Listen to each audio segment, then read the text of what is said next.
As devastating as this week has been, we'd be lying if we said this was out of the ordinary.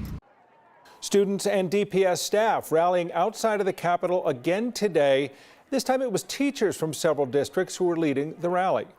They want lawmakers to understand their fear, a very real fear that their school could be the next to deal with the school shooting. That's why today they took their message to legislators, and 9 News reporter Courtney Yoon is live with more on what their demands were. Courtney?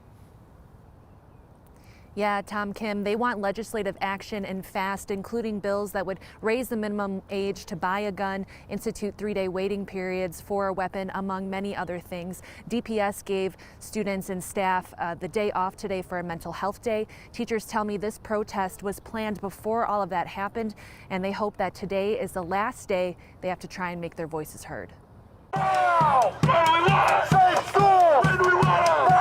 Let's end gun violence in Colorado now. Students today don't know what it's like to go to school without fearing gun violence. I've been afraid. These incidents have been happening since forever, and we have seen no change. Something isn't enough.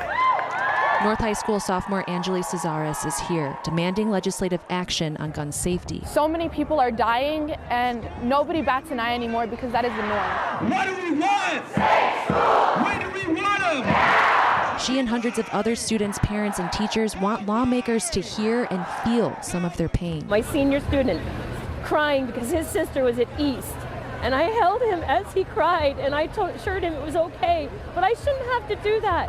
He was terrified. We have to end this now. Teachers led a march around the Capitol.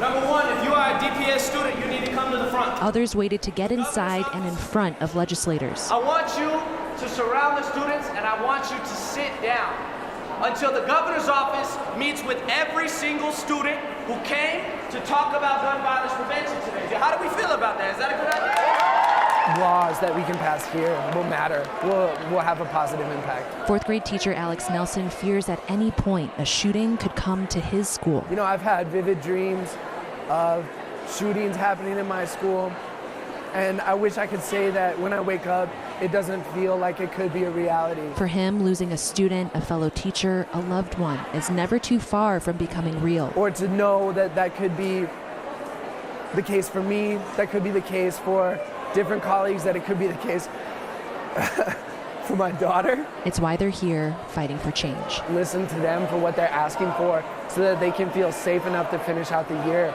and not be afraid to walk through those school doors. Students and teachers crammed around Democratic Governor Jared Polis's office today. A security guard told him that he was out of the country, though his office did see students in groups of 20 today. Today is the second straight day in a row there's been protests at the Capitol since the shooting at East High School on Wednesday.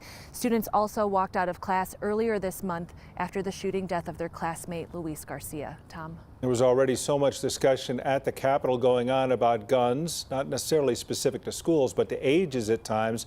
And now that this personal, people going to the Capitol in person, teachers, parents, students, the impact, it might be interesting to see what does happen. Yeah, the students said that they want these bills passed by next week. The teachers say they want them passed now. We'll see what the legislature does. All right, Courtney Yoon at the Capitol.